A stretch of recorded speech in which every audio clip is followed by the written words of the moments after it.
अब शनि व्रत कथा सुने।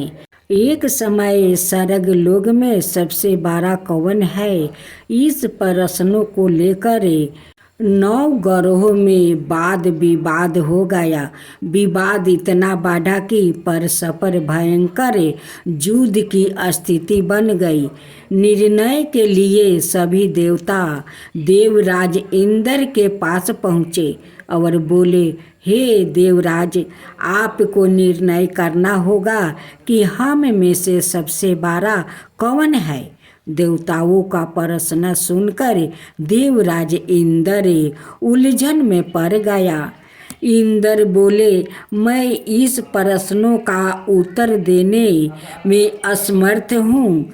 हम सभी पृथ्वी लोक में उज्जैनी नगरी में राजा विक्रमादित्य के पास चलते हैं। देवराज इंद्र सहित सभी ग्रह देवता उज्जैनी नगरी पहुँचे।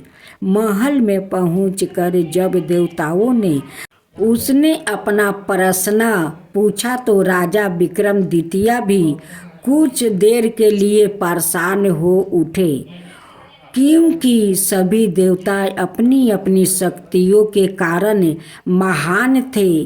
किसी को भी छोटा या बड़ा कह देने से उनके क्रोध के प्रकोप से भयंकर हानि पहुंच सकती थी। अचानक राजा विक्रमादित्य को एक उपाय सूझा और उन्होंने विभिन्न धातुओं स्वर्ण, रजत, चांदी, कांसा, तांबा, सीसा, रंगा, जस्ता, अब्रक, लोहे के 9 आसन बनवाए।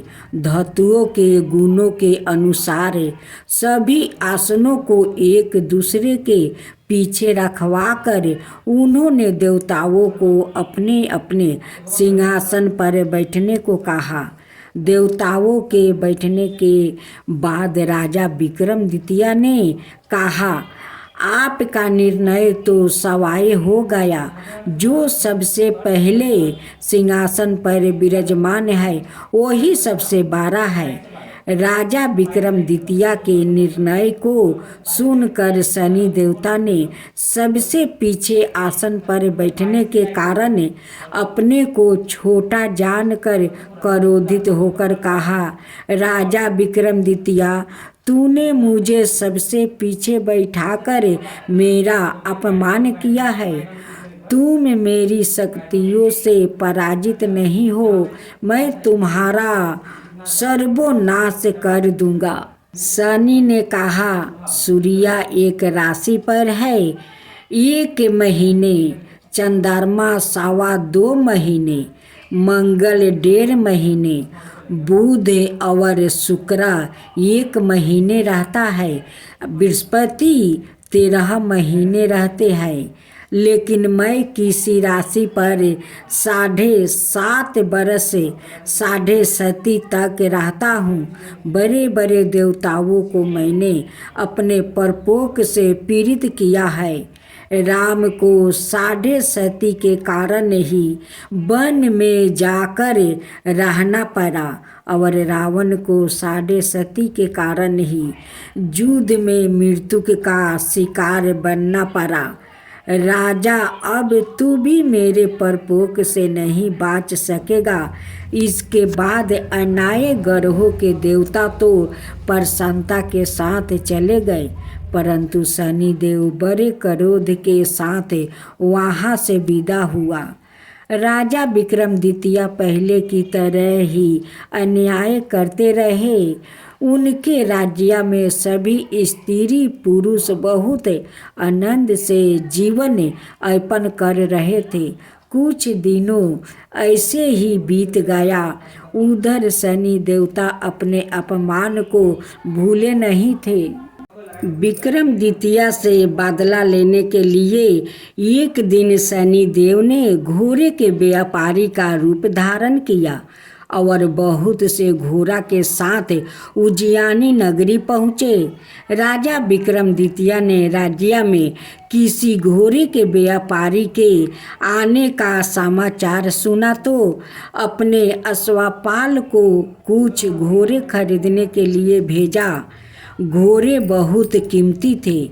अश्वपाल ने जब वापस लौट कर इस संबंध में बताया तो राजा विक्रमादित्य ने सवाई आकर एक सुंदर शक्तिशाली घोड़े को पसंद किया। घोड़े की चाल देखने के लिए राजा उस घोड़े पर सवार हुए तो वो घोड़ा बिजली की घाटी से दौड़ पड़ा। तेजी से दौड़ता घोड़ा राजा को दूर एक जंगल में ले गया और फिर राजा को वहां गिराकर जंगल में कहीं गायब हो गया। राजा अपने नगर को लौटने के लिए जंगल में भटकने लगा, लेकिन उन्हें लौटने का कोई रास्ता नहीं मिला। राजा को भूख प्यास लग आई। बहुत घूमने पर उसे एक चरवाह मिला। राजा ने उसे पानी मांगा।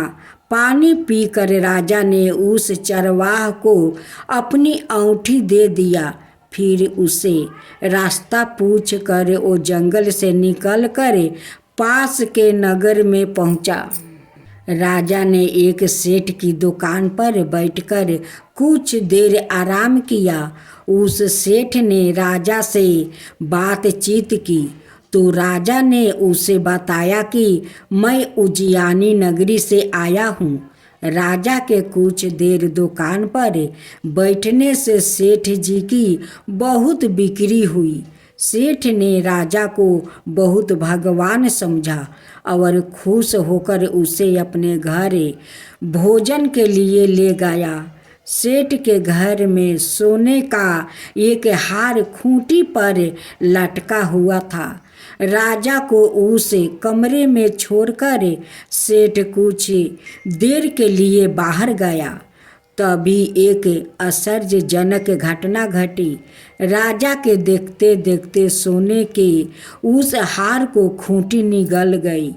सेठ ने कमरे में लौट कर हार को गायब देखा तो चोरी का संदेह राजा पर ही किया, क्योंकि उस कमरे में राजा ही अकेला बैठा था। सेठ ने अपने नौकरों से कहा कि इस परदेशी को रस्सियों से बांधकर नगर के राजा के पास ले चलो।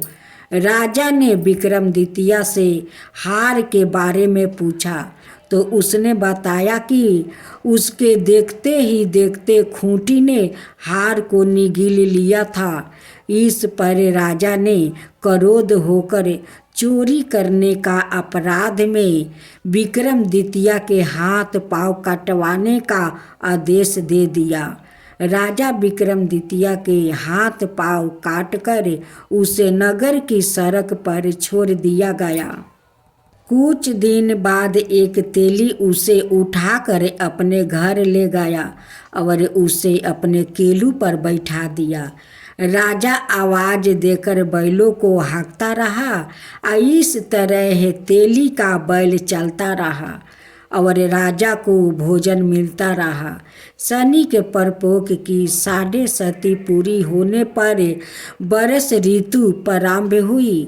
राजा विक्रमादित्य एक रात मेघ मल्हार गा रहा था कि तभी नगर के राजा की लड़की राजकुमारी मोहिनी रथ पर सवार उस तेली के घर के पास से गुजरी। उसने मेघ मल्हार सुना तो उसे बहुत अच्छा लगा और दासी को भेजकर गाने वाले को बुला लाने को कहा। दासी ने लौट कर राजकुमारी को अपंग राजा के बारे में सब कुछ बता दिया। राजकुमारी उसे मेघ मल्हार से बहुत मोहित हुई और उसने सब कुछ जानकर भी अपंग राजा से विवाह करने का निश्चय कर लिया। राजकुमारी ने अपने माता पिता से जब यह बात कही तो वो हैरान रह गई। रानी ने मोहिनी को समझाया, बेटी तेरे भाग्य में तो किसी राजा के रानी होना लिखा है, फिर तू उस अपंग से विवाह करके अपने पाँव पर कुल्हाड़ी क्यों मार रही है। राजकुमारी ने अपनी जिद नहीं छोड़ी। अपनी जिद पूरी करने के लिए उसने भोजन करना छोड़ दिया और परण त्याग देने का निश्चय कर लिया। आखिर राजा रानी को बेबस होकर अपंग विक्रमादित्य से राजकुमारी का विवाह करना पड़ा। विवाह के बाद राजा विक्रमादित्य और राजकुमारी तेली के घर में ही रहने लगे। उसी रात सपने में शनि देव ने राजा से कहा, राजा, तूने मेरा परपोक देख लिया। मैंने तुम्हें अपना अपमान का दंड दे दिया है। राजा ने शनि देव से क्षमा करने को कहा और प्रार्थना की, हे शनि देव, आपने जितना दुख मुझे दिया है अनाय किसी को ना देना। शनि देव ने कुछ सोचकर कहा, राजा, मैं तुम्हारी प्रार्थना स्वीकार करता हूँ। जो कोई स्त्री पुरुष मेरी पूजा करेगा, शनिवार को व्रत करके मेरी व्रत कथा सुनेगा, उस पर मेरी अनुकंपा बनी रहेगी। प्रात काल राजा विक्रमादित्य की नींद खुली तो अपने हाथ पांव देखकर राजा को बहुत खुशी हुई। उसने मन ही मन शनि देव को प्रणाम किया। राजकुमारी भी राजा के हाथ पांव सही सलामत देखकर आश्चर्य में डूब गई। तब राजा विक्रमादित्य ने अपना परिचय देते हुए शनि देव के परपोक की सारी कहानी सुनाई। सेठ को जब इस बात का पता चला तो दौड़ता हुआ तेली के घर पहुंचा और राजा के चरणों में गिर कर क्षमा मांगने लगा। राजा ने उसे क्षमा कर दिया, क्योंकि यह सब तो शनिदेव को परपोक के कारण हुआ था। सेठ राजा को अपने घर ले गया और उसे भोजन करवाया। भोजन करते समय वहाँ एक आश्चर्यजनक घटना घटी।